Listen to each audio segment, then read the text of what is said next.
My name's Monk Rowe, and I'm very pleased to have Joseph Daley with me today. Welcome. Pleasure to be here, and thank you very much for this opportunity. Yeah. Looking forward to it. You're seeing a bit of the New York State Thruway this week. Yeah, we've been back and forth to some interesting spots, in Syracuse and Buffalo and Utica, and now we're heading to the Bop Shop, which has been giving music for quite a long time. They've been doing music for at least 20 years. He's been doing music in Rochester. Yeah. And he's like an institution. Just about every band that's on the road, they kind of go in and pay homage to him, for what he does. It's interesting because it's sort of recreating the way things were in the 60s around here. From what I was told, the jazz musicians from New York would make a little pilgrimage, and they could play Albany, Utica, Syracuse, Rochester, Buffalo, and back. Oh yeah, well that's possible again because internet now. You can get on the internet and see where the clubs are or who's producing music, and you can actually get in touch with them via Facebook and so it makes it possible. And musicians, via the internet and other social media, have developed a whole different type of booking procedure. Now they can book themselves, directly with the owners of the venues, and rather than going through an agent. Right. Last night we played in this space. Oh, yeah. I can see the timpani in the yeah. behind you. Yeah, played, tremendously played by Warren Smith, one of the great timpanists. It's interesting because at some point I was, while you were playing, on occasion I'd close my eyes and just do the ear thing. And I was hearing these sounds like, is that coming from the timpani? Yeah, Warren makes the he played the timpani, through an African tradition of the talking drum. It's a European instrument, but he incorporates a lot of African American elements into it. The moans and the groans and the talking drum. African talking drum elements and of pitches up and down and everything. So he actually makes the timpani talk. You hear verbal things that the timpani says. He just doesn't play it. He doesn't play it as an instrument. He plays it as an extension of his voice. I'm glad you said that because it's exactly what I felt I was hearing from you. Oh yeah. Especially when you played the euphonium. Euphonium, yeah. I just felt like this instrument is directly connected. Oh yeah. To your inner. Yeah, being. My singing voice is in the same range as the euphonium. Yes, so. And the euphonium is one of those instruments that really, really sings out and everything. So when I play it, my stylistic way of playing it is to make the instrument really, really sing out like a human voice and everything.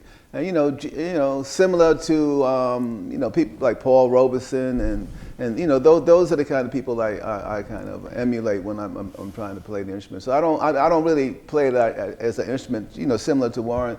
I kind of just play it as an extension of my voice and everything. So it gives it a different type of articulation and everything. Can you remember when you were in, let's say, your early teens? Okay. What was the music that you would have bought LPs for? You talking junior high school or high school? Maybe junior high.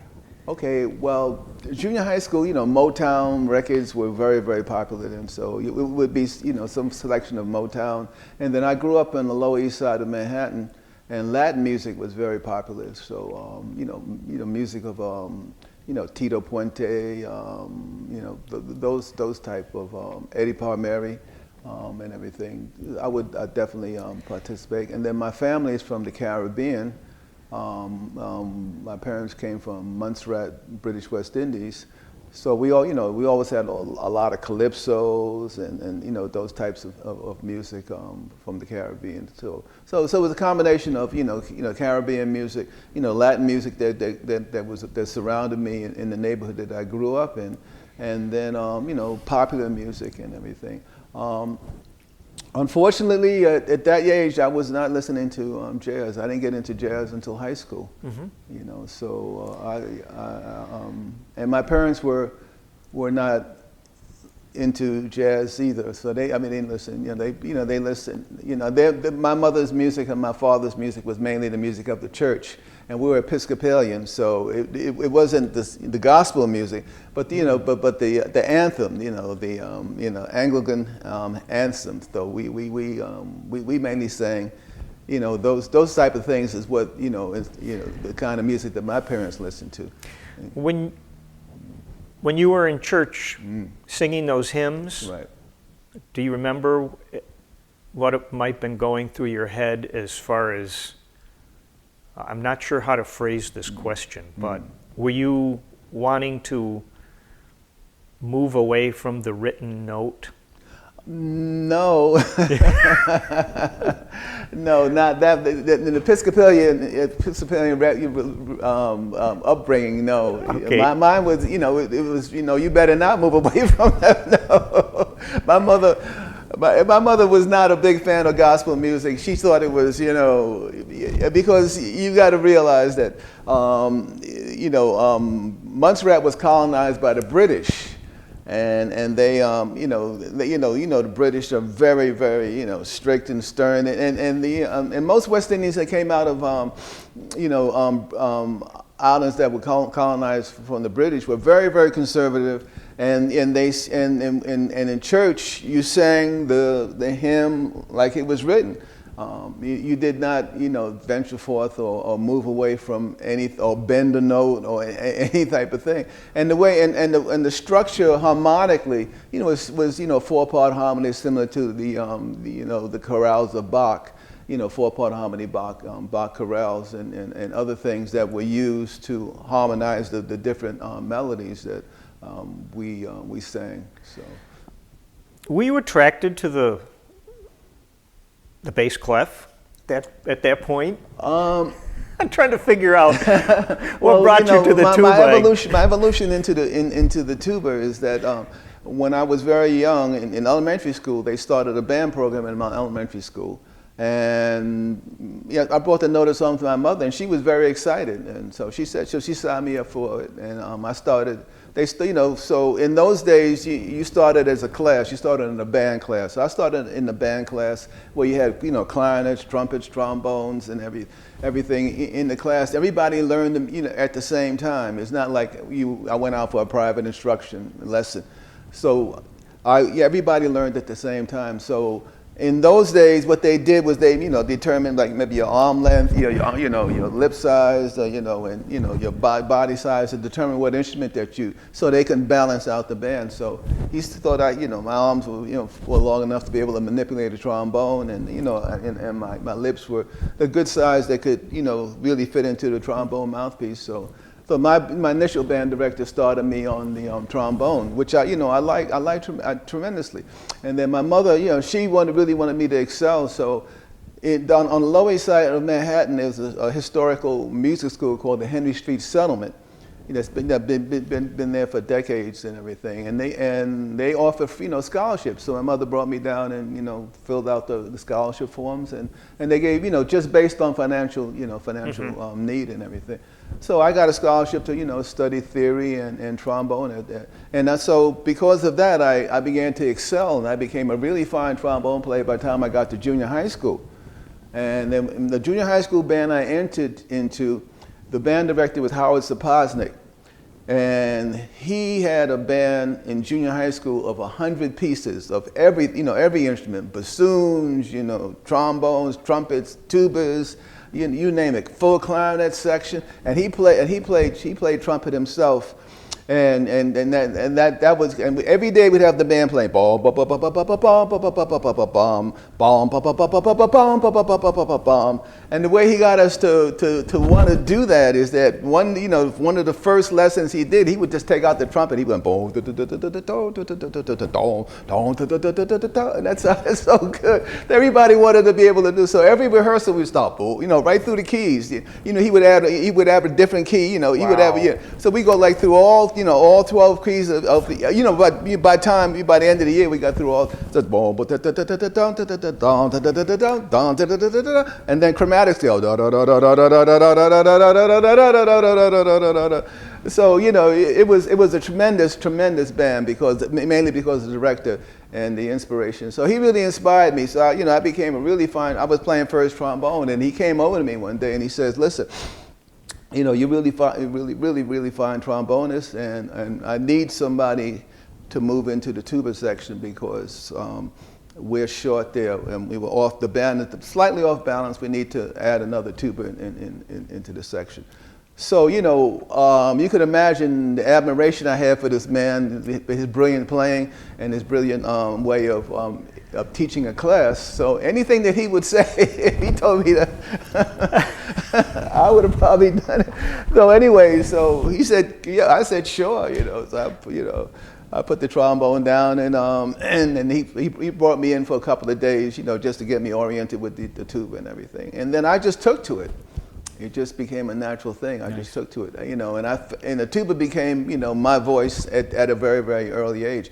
And I just progressed so fast that within a month or so, he was able to place me in New York at that time. They had borough-wide bands where the best students from all the boroughs would go. Like Manhattan had theirs, Queens had theirs, the Bronx had theirs. So I was placed into the Manhattan borough-wide band, and I did exceptionally well there in the band, and I progressed until they moved me into the orchestra. The orchestra was for really select brass players, because the orchestra, mainly the orchestra would just work with strings, and then they would bring the brass in and the woodwinds in towards the end, So you have to be a good reader to you were like one on a part too. Right? Definitely one on a part. So I moved, I moved into the orchestral setting on junior high school level, and then I carried that up. And then when I graduated from junior high school, I went to a very, very prestigious high school in New York called Music-and-Art High School. Music-and-Art High School is known because of the sister school called Performing Arts. That movie Fame was based on Performing Arts, but Music and Art and Performing Arts were like sister schools or brother schools, depending on your perspective. So I was surrounded at that particular point, with these very, very creative young people and very creative and talented musicians and everything. And my tuba playing at that particular time, really got really profound, because I had a couple of mentors when I entered the music and art. One of them was already in the All-City High School Orchestra, which was the most prestigious orchestra in New York at that time for high school students. So he was like the tubaist in that orchestra. So he's I just followed him around, and every time he practiced, I practiced, and then I became very, very proficient. When did you get your own tuba? Oh, yeah, well, that's a very interesting story. I borrowed tubas until I graduated from college, because I just didn't have the financial means to buy an instrument. Many band directors, they realized that I couldn't, so they would just lend me the tuba and said I can use it for until as long as I returned it when I was done. And what happened when I graduated from college, my mother, unbeknownst to me, she was all these times, she would just save, because that's why my mother was one of those people that she would just save money. She'd put a penny here, a dollar there. So all through, through this period, my mother was saving money until when I graduated from college, she had enough money that she gave me, the payment to be able to buy my first. So I bought my first tuba after I graduated from college. Manhattan School of Music, nonetheless. Logistically, I think of you like carting a tuba home on the school bus or whatever. And, oh yeah, I did that. Right? No, yes, yeah, I did that. I mean, at that time, you just loved playing the instruments so much. You didn't care, but those things were heavy, But you didn't care. You just, put it on the train and, get down there and lug it up the stairs and you get it. And then, my neighbors told me, you know, we lived in the projects of New York City, and of course, you know, everybody's very, very close together. So my neighbors said the first time that I played the tuba in the apartment, man, they didn't know what was going on. They thought maybe an elephant had skateboarded. They said that the sound was just so horrendous. And my mother, she was just like, oh my God, what is he doing that? Oh man. So she just ran in the room. Are you okay? No, Ma, that's how it's sound. supposed to sound. Yeah, but then, you know, I got, you know, I practiced every day, and my neighbors, you know, because, you know, neighbors in New York, they have they still start knocking on the wall, but my neighbors, you know, they realized that, you know, they knew my family, and they knew that I was trying to get someplace in life. This was a good pursuit. Yeah, this for was you. a good pursuit. Yeah, you know, right. so they didn't bother me, and after a while, you know, they began to enjoy what I was playing. You know, your melodies were actually coming out, things they could recognize. Right. Not tones just that were hit precisely. Boom, boom, boom. Did you have a moment or a period where you were going to decide to be a music educator or a music performer? Or was it the same? Yeah, well, you know, what happens is that I had, you know, young people that were meant, like I told you, when I got into Manhattan, into music and art, I had a mentor, and he also went on to Manhattan School of Music, also. So I kind of followed him into Manhattan School of Music, also. What I was told is that, you know, music is, you know, a tremendous pursuit and everything, but, you know, just have a plan B. So Manhattan had an excellent program. Manhattan School of Music had an excellent program where you can go 4 years as a performing artist, you know, like, you know, do your juries and everything, and, you know, and pursue a career in music as a performer. But if you decided the 5th year, when you went into your master's program, the master's program had two ways you can come into it: as a performer, or you can come in as a music educator. So if you came in as a music educator and you did 1 year, first of all, they got you a job. They got you a job immediately. And then you work towards your license during that year. So you would teach during the day, and then you would come to Manhattan School of Music afterwards and take your classes into the evening and everything. And then you were making a salary. You were, you know, you had health benefits. You had, you know, you started your pension and all that stuff. You know, so everything started that way. And then So I was receiving a check, you know, from the Board of Education, and you know, it wasn't a lot of money, but and you know, I was finishing my my studies at Manhattan School of Music, and I was working towards my license, my teaching license. So when you graduated with your master's degree, you got a master's in music education, but you also got a New York City teacher's license, and you also had a position, a job. You know, which if you were doing well as a student teacher, then they took you on to become the full-time director. So the principal of that school liked what I was doing and took me on. And my wife at the time too. She was doing the same thing in vocal music. She was in vocal music, and I was in. So she got a job, you know, teaching vocal music in the same school that I did, doing instrumental music. I wonder if you had a moment like I had, and that was when you first get in front of that band and you're thinking, okay, here we go, and all the kids are like looking at you, or you're trying to get them quiet, and I wonder what that was like for you. Oh yeah, most definitely. What happens is that as a beginning teacher, you know, kids can sense you when you're uncomfortable, and you got to be uncomfortable when the first time you get in front of a bunch of kids and everything, and you have them take out their instruments and everything. You know, it could be a very trying experience. But but we were trained so well. We were trained how to start a student. You know, the first thing we did was, you know, we kind of sectioned them off, your woodwind section, brass sections and everything. And then they started with just their mouthpiece, the trumpets, mouthpiece, saxophones with the reeds and everything.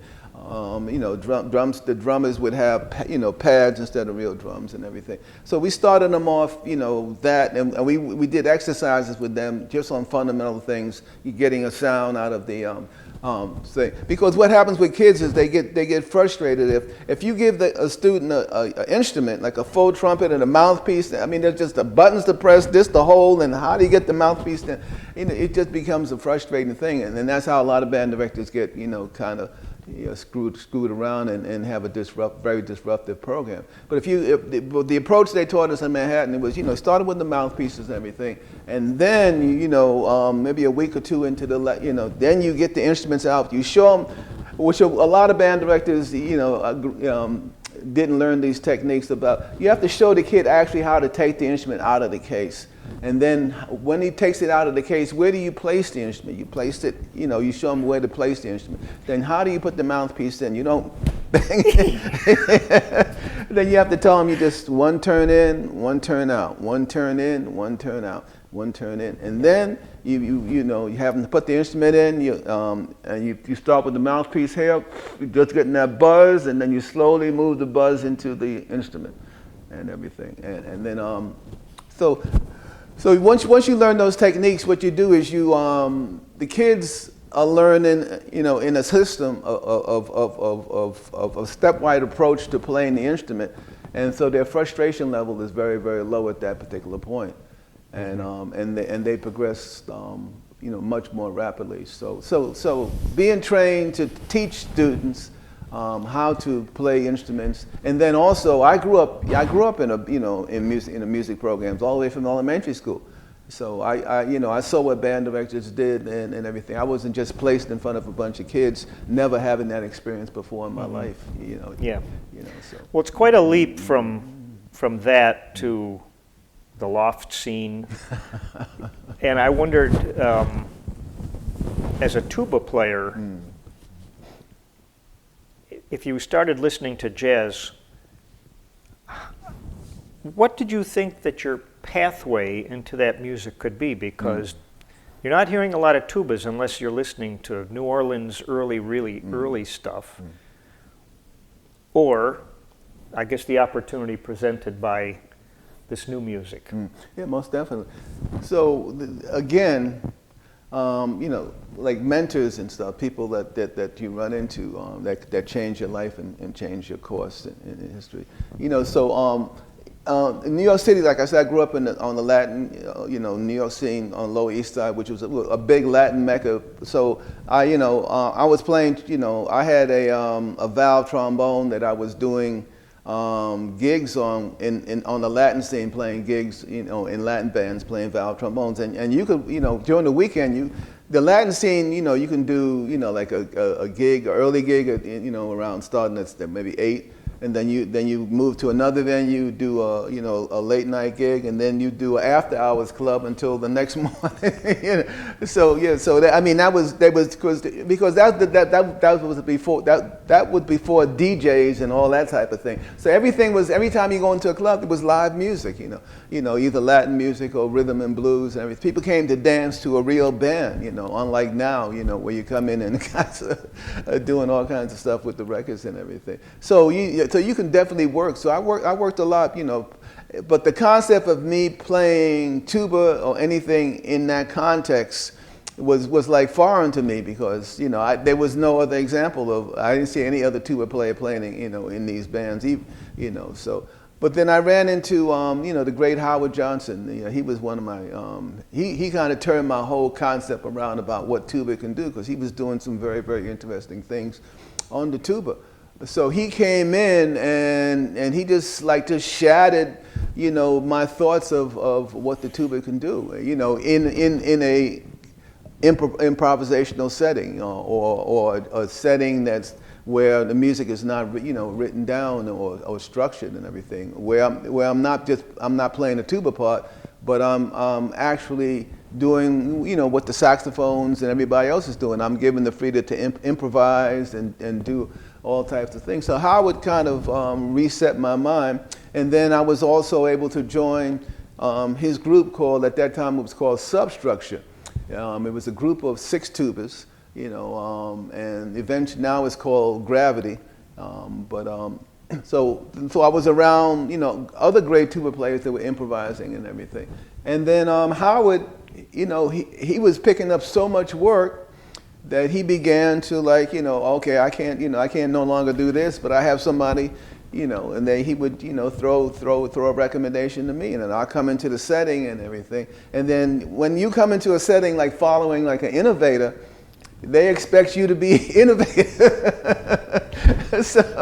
So you couldn't come in and, you know, following a great musician like that and be less than he was, because you know, they figured the reason you got the gig is because you can do what he did. And even though I couldn't do a lot of what he can do, you know, I began to work and began to improvise and everything, and developed, you know, certain types of skills and everything. So I began, you know, I began to get calls, you know, from everybody that, you know, that was on the scene that wanted a tuba. And most of the time, they just wanted you to, you know, do whole notes and everything. And what Howard did, I learned this from Howard, you know, like, because when guys are writing for the tuba, they kind of say, okay, well, you know, I'll give him a whole note here and then give him a bunch of rest so he can get his breath, and give him another whole note here, and then maybe give him, a half note here, and maybe 4 quarter notes, and then and if I'll give them 4 eighth notes, but they'll have to be scale wise, going do something. I mean, very simplistic parts. But what Howard used to do, and what he taught us to do, is that, you know, you play the guy's music first, and then you just quietly begin to add things to it. You know, you add this into it, and then you just look up at the guy, and if he's like looking at you enough, then you begin to add more, and everything. And then the guy, and this is what Howard did in the Gil Evans Orchestra when he was working for Gil Evans, because you know, I actually played trombone with Howard sitting next to me in the Gil. That's what he did. So Howard, in the Gil Evans Orchestra, Gil would give him a fairly sophisticated part, you know, but it was a tuba part, you know, based on, you know, what for his writing for tuba and everything. So Howard would take that part and he would expand it, and then Gil heard it, and the next night when Howard came to the book, Gil had rewritten the tuba part reflective of what Howard did.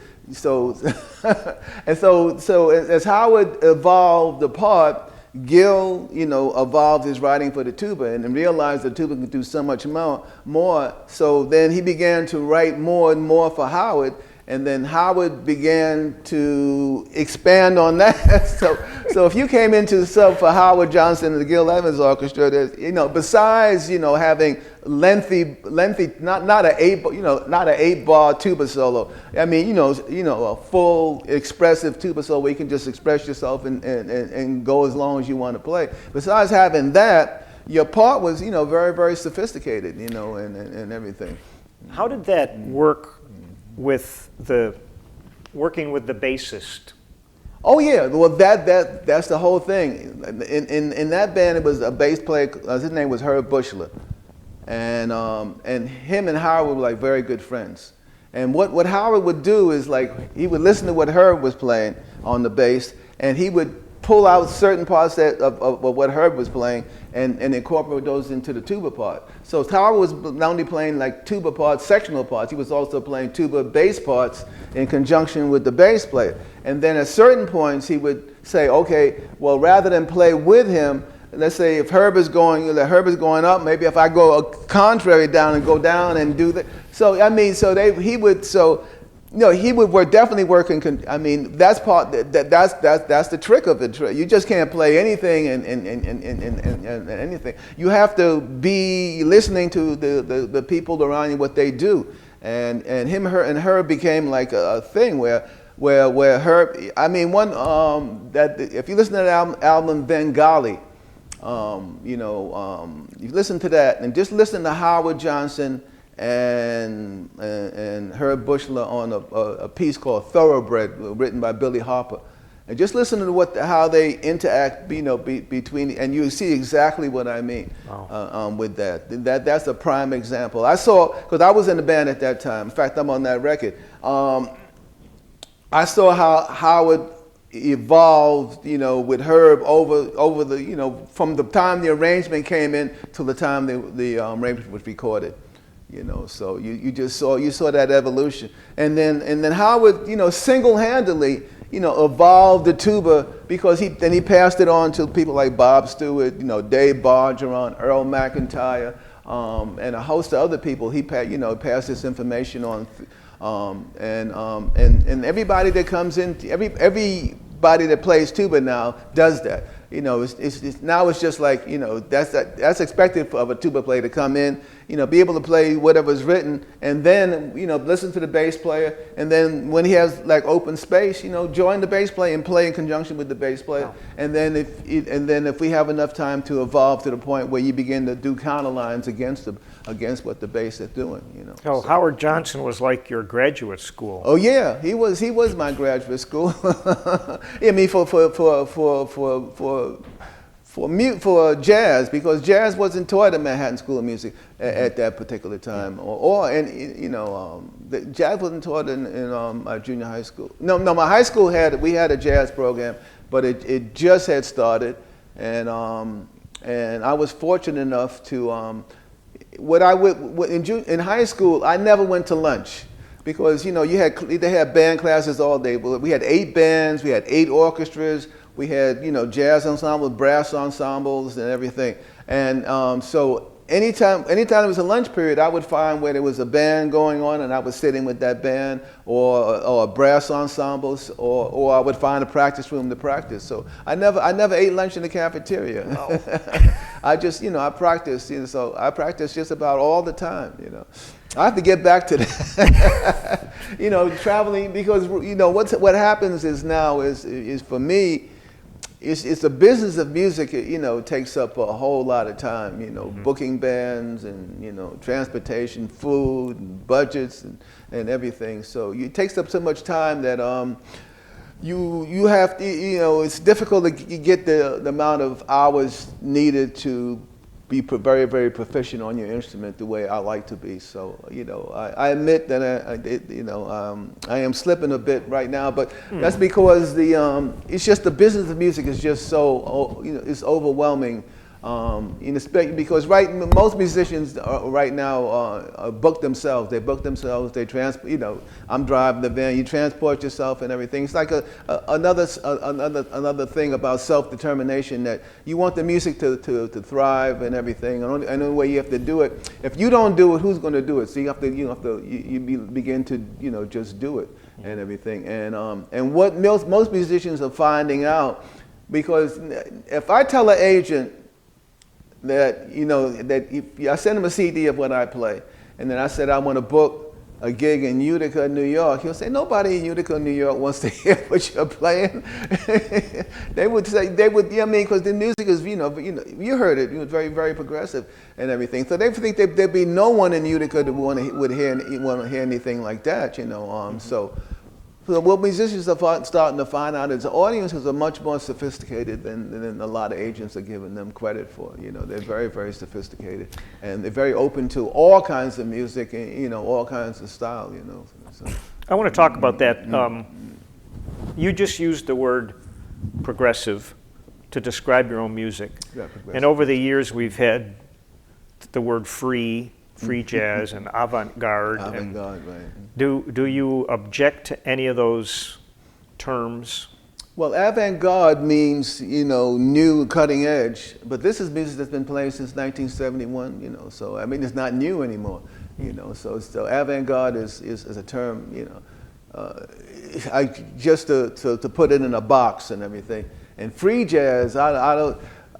If you listen to Sam Rivers and other very sophisticated progressive players, they're not playing free. They're not. There's a lot of structure in what they're playing, you know. And when we, you know, I don't play free. There's a lot of structure in what I play. I play it freely, but you know, it's not just playing anything at any time I want to play. You know, like the whole concept of, you know, I was talking to you about the bass and the tuba. You know, how Herb and Howard Johnson listened to each other and worked off of each other. That's what happens in this music, this progressive music. We work off of each other. I'm just not playing anything at any time, and Warren's not just playing anything at any time. It's stuff that, you know, that we're working to, you know, build ensemble experiences. So what we're doing is that we're spontaneously composing the music as we play it, and that's the thing about that was interesting about Sam. Like we'll get on the stage, Sam Rivers, and we get on the stage, and we wouldn't talk about anything, but he'll begin to play, and you know, and at the end of the night, if you listen to everything that we played, there was form, there was structure. You know, there was this, he would do this, and there'd be a transition. Then we would change keys, and then this, and then we'd do another mood, and then we'll go this. So at the end of the night, when you listen to everything put together, you see the structure of what we just finished playing. So the structure and the, you know, comes after. You know, the final structure comes after we completed the composing the piece, as it would for any composer, whether it be Beethoven or Bach or Stravinsky. I mean, their structure comes after the piece is completed. You know. So say that again.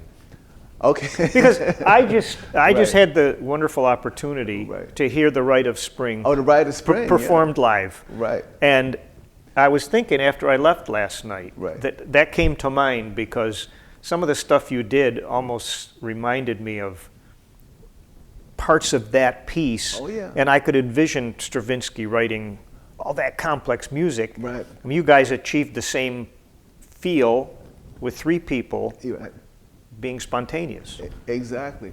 See, that's the thing. I mean, that's the thing about the whole new music, you know, what they call the new music classical scene. You know, what happens is that, for some strange reason, you know, there's like people like to divide people and put them in boxes and everything. No, if you go to a new music concert of, you know, ensemble concerts, you'll probably hear a lot of the things that we played. Most definitely, yeah. You know, so if you go to a new music ensemble concert, you'll hear, you know, a lot of the elements that we played and everything. But since we're improvising it, sometimes, you know, the new music people sometimes look down. You guys are improvising it, even though we're getting the same colors and textures and everything. Yeah, you know. Well, the thing about the Rite of Spring that was interesting about, you know, of course you know that, of course they rioted after the concert. I think it was in Paris and everything. They tore the place down. They thought this was this was like a blasphemy of, you know, for, you know. But what Stravinsky was, he tapped into African music, African rhythms and stuff. You know, those polyphonic rhythms. He tapped into it, you know, big time. You know, just like Picasso did when he got into the Cubist, you know, movement and everything. He tapped into African art and everything. So he tapped into that, you know, for the rhythmic structure of it all and everything. But what I was talking about is that when Stravinsky began to write the piece, he had no idea, you know, where it would be, you know, where it would end. It's the same thing with the improvisation that I was talking about with Sam. When we start, we have no idea where it's going to end. But when Stravinsky ends the piece, then he looks back, he sees the structure of, you know, how many movements and stuff, and what this movement does and how this movement does. So the same thing with Sam. You know, he starts off, you know, and he structures us and guides us through. And then we get to the end, we look back and we see the structure. We see how we change keys, how we modulate it, how we change tempos, how we change moods, how we change textures. You know, from Sam going from the piano to the saxophone to the flute and everything. You know, a lot of the elements that I use in here, you know, using, you know, different textures and colors and everything, and moving tempos along and moving textures, you know, textures and colors and you know, and yelling, you know, the whole thing is what happens with a lot of musicians when they play. They play, but but they never put an explanation point on anything that they're doing. Everything is just smooth and beautiful and it's beautiful and technically proficient. But sometimes you got to yell out and scream. You just can't be talking in a conversational mode, even though it might be intellectually stimulating. And beautiful and amazing technique and everything, but sometimes you just need to yell out and just go, I need to scream. And that's what happened. You see, when you saw that with Scott, Scott just, how proficient and he can play. Scott can play, but sometimes he just wants to scream. He just screams in the saxophone, and he just, And I think those things, because one woman said that she heard the music here last night. She said she heard the music. It just came up into her just like this, and she, it really affected her here. It wasn't here. It was just, she just felt the music right here. So sometimes you need to feel music in different places and just, and everything. So so those are important concepts that that need to be addressed. I don't know if this is a silly question or not, but there's no such thing as a silly question. I taught school for 30 years. Yeah. Every student, I think there's no such thing as a silly question. Well, do you, as a trio, or in the other groups you've played in, do you avoid playing things that are much more obvious and associated with, let's say, less progressive music? For instance, if Scott started playing a rhythm and blues type thing in a very particular key, would you join that, or would you feel like I'm going to go another way with that? And would Warren pick up that tempo? Oh yeah, most definitely. Okay. Yeah. The thing is, we don't abandon the history. Last night we didn't do that for some. Because somebody else just mentioned that. You mentioned the same thing. He said, I was waiting for you guys to do a groove or something. You never did a groove. For some strange reason, we never. Every night is different for us. But the night before, actually, we got into a really yeah, we definitely do. Yeah. Okay. We don't. If Scott starts playing A Train, we'll jump right into A Train, or whatever. The thing is, we don't abandon the tradition and everything. And if we need to bring it out and use it, or the band or the trio moves into that, but definitely not. At least me and all the musicians that I know that play, so-called free jazz or avant-garde jazz, we're not anti-tradition, and if tradition comes into what we're doing, we're not going to just push it aside just to be different. It's not about that. It's about extending the tradition into what we're doing and everything. And because Sam Rivers played with Miles Davis. He played with Dizzy Gillespie, and he knew all the standards, he knew all the tunes and everything. Well, it's not that much different than the transition from swing music into bop. Then those guys were expanding the tradition. Right. They say that's exactly what has happened, and then bop was people said bop wasn't. The description the description they give for bop wasn't for dancing. Well, that's not true. If you see the people doing the Lindy Hop and all that stuff, at those very fast tempos, people dance to bop just as like they did the swing. It's just that swing was, the tempos at swing were not as fast as the tempos for bop. So you had to have some serious dancing skill to dance the bebop. Where dancing the swing, you could just just get your partner and just go back and forth. It's a different tradition and a different generation, generational thing. But but dancing was definitely part of things that you could Right. do with bop, and there's dancing in the stuff that we do. You can definitely dance to it too. Once we get down the groove and everything. And if you go to the thing like the Vision Festival, you'll see like Patricia Parker, dancing to all kinds of avant-garde, so-called avant-garde music and everything. So you can dance to everything, and like I said, we're just extending the tradition. We're not abandoning it, and we love we love Duke Ellington and the Thelonious Monk and all those great musicians just as much as the people that play the tradition also. I was talking with Warren yesterday a bit about Max Roach. Oh, Max, okay, yes. He had a political content to his music Yes. at times, and I wonder if you guys, if you feel any of your music has a political message. All of our music has a political message. The thing is this.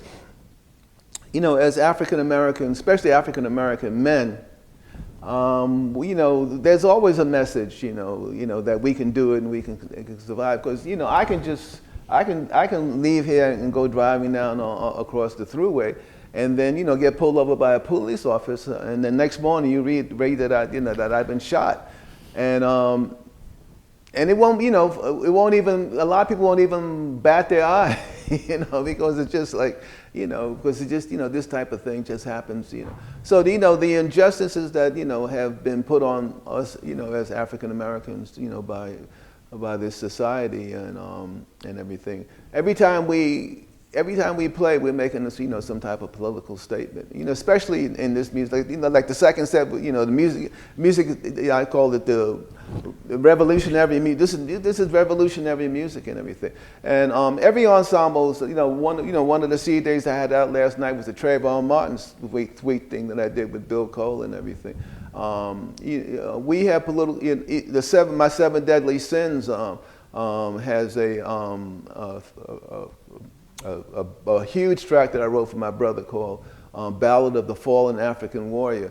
Dealing with his demise, via the healthcare system in America. So the music has, it has everything that I do has a political.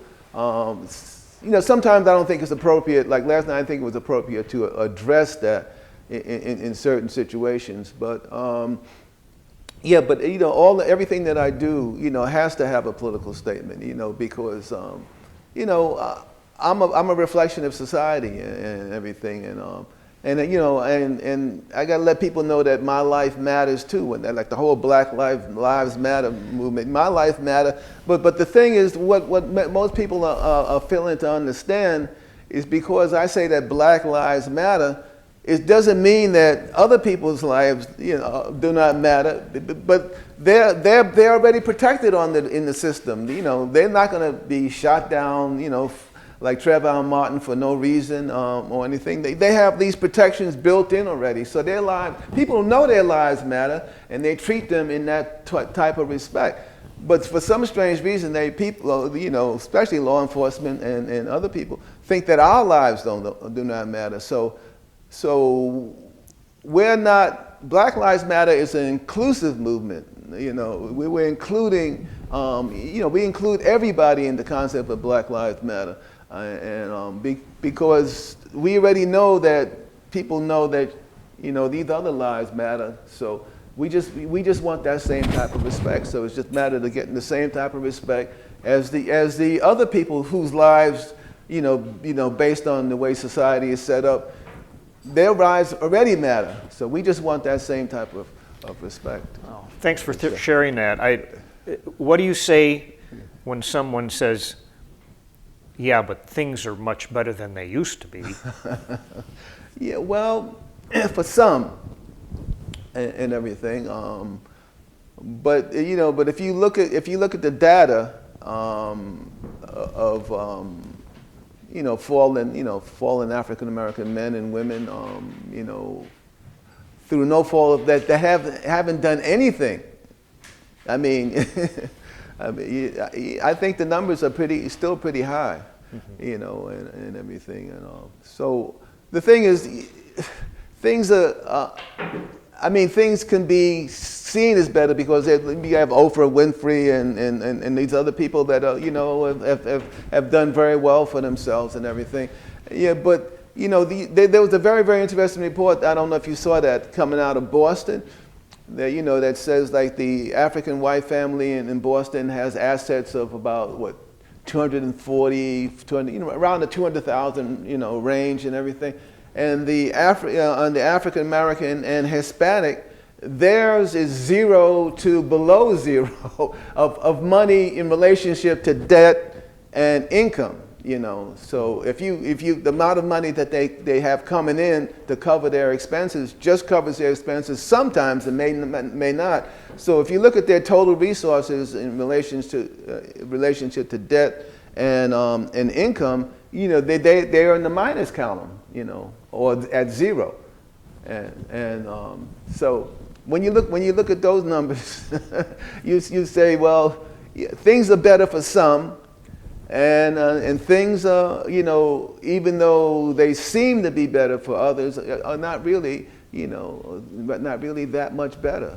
But a lot of people don't look at, you know, they don't look at data. They just you know, turn on the television and turn to their favorite station and have that poor person just pour on all the information of what they want to hear, because they don't want to hear the other things. Yes. I mean it's evident, you know, because if you talk to someone about the president, you say, well, the president is, you know, he's done X, he's done Y, he's done Z, he's done that, you know, and we don't care.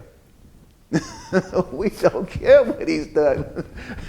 We don't care. I mean, even women, you know, women say, we don't care he's a this, and we don't care he's a that. We just don't care, you know. So, I mean, what do you do? What do you do in that type of circumstance? You know, when you present information and data to a person, and facts and everything, and they say they don't care. I mean, just like the whole thing about Obama being born in Kenya. Yes. I mean, the data is there to say that, but then they said almost 30% of the population still thinks that he was born in Kenya, and he's a Muslim.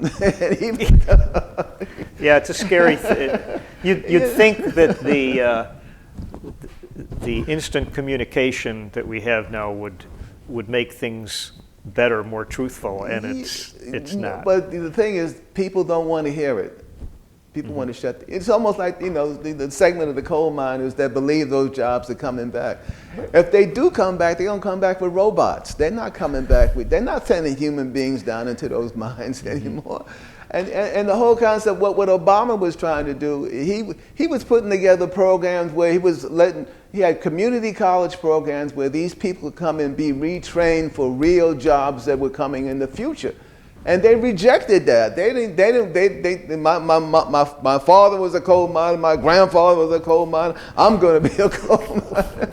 Yeah, you're gonna be a coal miner, but there's no coal mining job. So you're gonna be a coal miner sitting around with your hat and light on for the rest of your life, you know. So these guys rejected retraining, for the dream that, you know, and the fallacy that our new president is putting forward, saying, I'm bringing these jobs back, you know, because he has no idea of the complexity. I mean, life is not not as simple as there's complex layers and layers and layers of things that needs to be taken care of. And life is not simple. And the only way you know about complexity is that you got to do a lot of reading, you got to study. I mean, you just can't watch one station. You got to, you know, go across the gamut. You have to read different papers because different papers have different information, and you have to travel internationally, which most Americans, they said most Americans don't even have a passport. If you're not traveling internationally, and you're talking about people in Muslim countries, and you've never been to a Muslim country in your life, then you got an issue there. That's a serious problem, you know. You know, I mean, how could you talk about these people that, you know, being this and being that if you've never been there? And then this whole thing where women and men come into a restaurant and someone's speaking in their native tongue and they turn around and say, "Stop that! You're in America now. Speak English." And I mean, how ridiculous! I mean, that's one of the things I love. You know, like let's say when you travel internationally, you go to the airport and you have people, you know, surround you, all of them speaking different languages, all the different rhythms, all the different tones, and all the nuances and everything. That I think that is so beautiful when you have people surrounding you speaking different languages, even if you don't understand what they're saying, just the tones of the. I guess maybe it's the background, you know, as a musician, but I found that with other people too. You know, I just like being somebody speaking German, somebody speaking French, somebody speaking Spanish, all simultaneously. You know, like, and you know, and just those rhythms are just delightful and everything. Yeah. I love hearing that. Well, stuff. I can hear that now that you say that. I can hear that coming out in your music. Yeah, that too. Yeah. I wanted to get to something before we wrap up. Okay. I took advantage last night because your music was on the stand. Oh yeah. And when you went on break, I went up and I was looking at it. And you're welcome to do that anytime. You got the ovals right with a graph of a sort. Right. And is that sort of your blueprint, so to speak? And I thought first I just thought that was interesting, and then coupled with a composed melody that's you and Scott eventually would join together on. And I just wanted to comment on that. I thought that was interesting. You sort of invented a way to get your ideas across. Yeah, well, I didn't invent that. I mean, the graphic scores have been used for years and years and years. Graphic scores are basically, you know, little icons that many musicians. I mean, going back to like Mingus. Instead of having an icon, like Mingus would just draw a casket and say, and pass it out. This is what I want. I want you guys to sound like this, and it would be like a casket, you know, or something that would kind of like, you know, push you into another emotional level, get you off. Because what the concept in music is to get off of the page. You know, what I mean is that you don't want to sound to the audience like you're reading the notes on the page. You want them to, you want to get the notes off the page and assimilate that into your psyche, into your emotional being, and then express that as an emotional entity. Not just playing notes off a page and everything. And sometimes in order to get musicians to do that, you have to kind of like really kick them in the butt. And like, you know, like, but Mingus would do that physically too, by the way. Yeah, I mean, they was physically, he would just knock you in the mouth if he needed to. So if he would do it on that level if it needed to be done that way. But other times he would just draw like a image, or he would make a political statement. Or he'll just he was a big robust. He'll just bully the musician into a position where the musician wanted to fight Mingus back, but he couldn't fight him back physically, but he would fight him back via the sounds he was getting out of his instrument and everything. So that's the way you get to the next level of expression in the music and everything, where people are not expressing like C and D and F and everything. They're expressing, emotional sounds and stimulants, through each note. And what that graphic score does, it gives the musicians like an outline of who's doing what and everything and everything.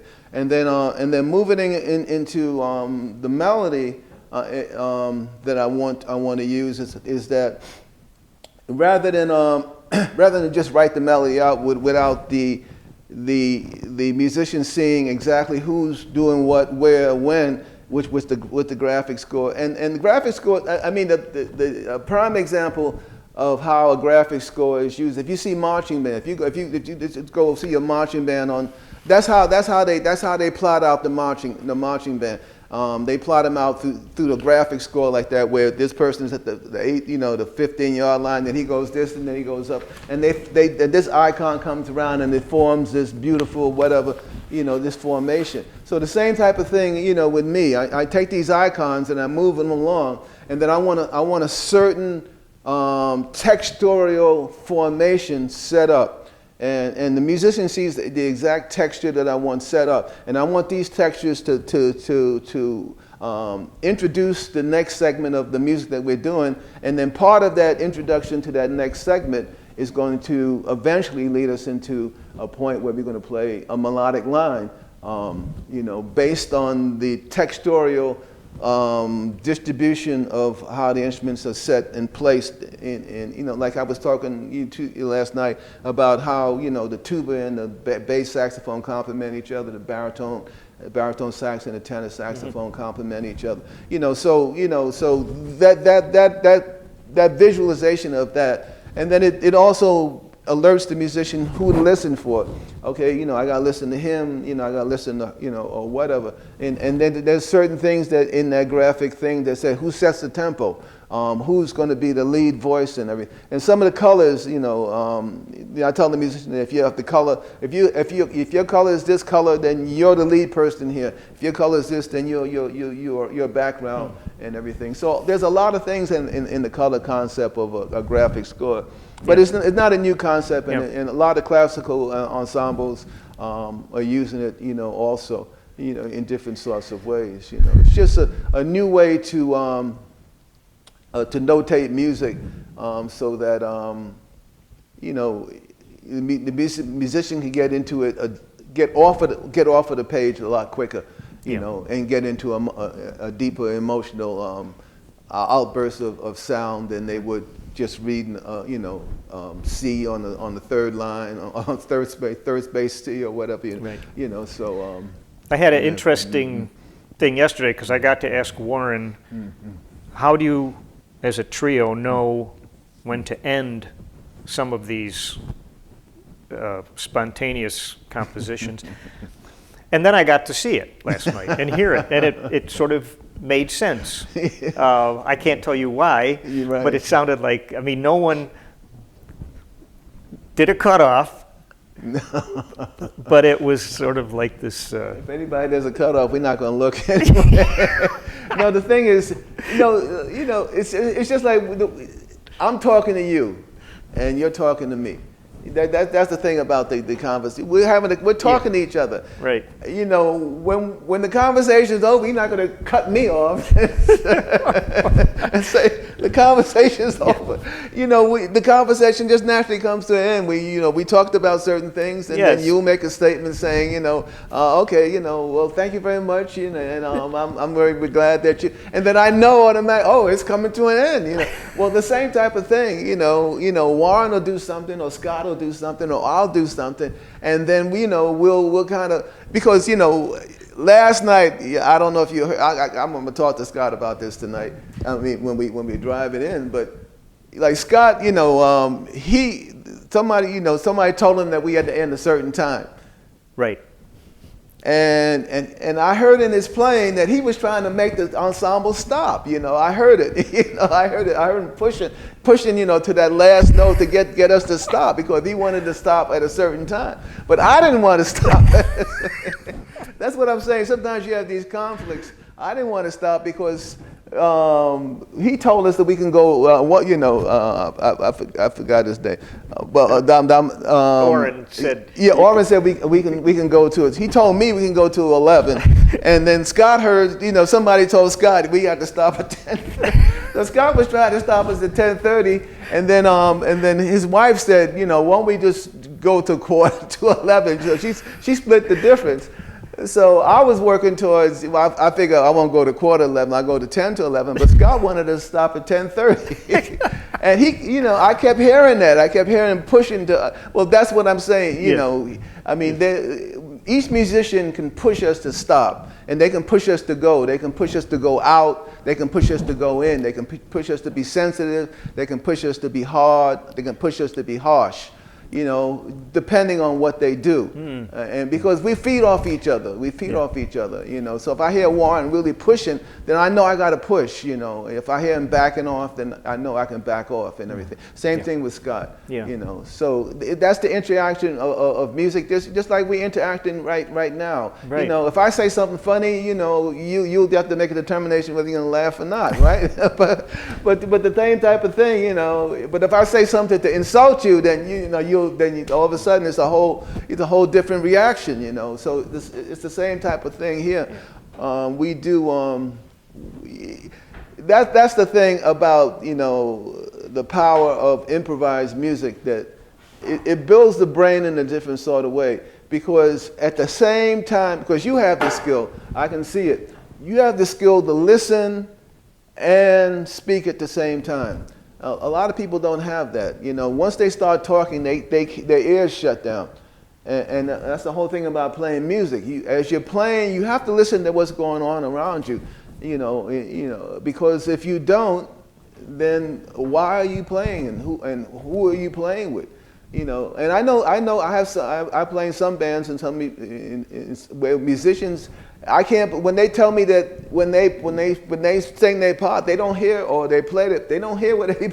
I said, how could you exist on the stage like that, where you don't hear what's going on with the rest of the band, or you just concentrate on what you're doing?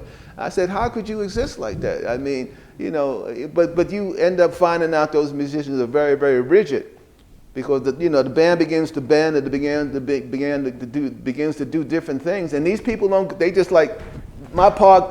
They just driving their part along, and even though the band might slow down or whatever, they don't slow down. They just drive their thing, and it's like, and it's harsh. You know, it's very, very harsh. You know, it's a very, very harsh reality. But some people don't have that skill where they can listen and talk at the same time, or they can play and listen to what the other musicians are playing and assimilate, you know, a change when that person changed, and then you make a change at the same time. You know, not based on visual cues or anything, just based on a person, you know, hearing that, okay, this person made a change. He's going faster. He's going slower. He's playing louder. He's playing softer. And then you make that change and everything. And that's what I love about this ensemble. We have the ability to do that type of thing, where we can change on a dime based on, you know, the input from any one of us. Yeah. And then if we expand the ensemble and get other musicians of the same type of sensitivity, they will have the same inputs. Well, I have to say it's been a very inspiring conversation. Yeah, well, thank you very much. So logistically, we have to get you, I wonder if you have a roadie coming in for all this stuff. No. Yeah, that's a luxury that none of us can afford. Not this. Well, you know, you have to build a career and a base and everything. Yeah. So, you know, coming up here, this was, you know, really my first time, you know, leading a group coming through this area and everything. You know, next time I come, you know, a lot of this stuff could be rented by venues. Well, sure. Like we're going to New Mexico in a week or so, and you know, of course, they know we can't bring this stuff, so they're making arrangements to have all this stuff, you know, there for us and rented and everything. And but right now, you know, sometimes you have to get in the door first, and then when you get in the door, you say, okay, listen, we came here, you brought all this equipment up and everything. Now, if you want us back, you're going to have to, you know, make arrangements to, you know, either go by the local college, because most colleges, you know, you go by them, you know, and talk to the band director and everything. He'll let you use the equipment for an evening, you know, especially if you give a donation to the school, you know, for a minimal, you know, thing. But well, I want to thank you for sharing your wisdom with me. And, yeah, well, thank you. You know, as you get older and older and older, you become wiser and wiser and wiser. You know, mainly because you've had the experience of being around older people, and older people they impart so much knowledge on you. Right. And a lot of that stuff you don't get when you're young. You know, but as you get older and older, those things kind of like sink into your psyche. And then all of a sudden you become, you know, you're saying, okay, now I know why that person said this. I know why that person said that. You know, all those things, you know, things that kind of like just went over your head when you were young. and everything. So Well, great. yeah, it's good. Best of luck to you. Yeah, yeah. Best of luck Thank to you, and congratulations, and Thank I you. hope you continue doing this for many, many more decades. Likewise.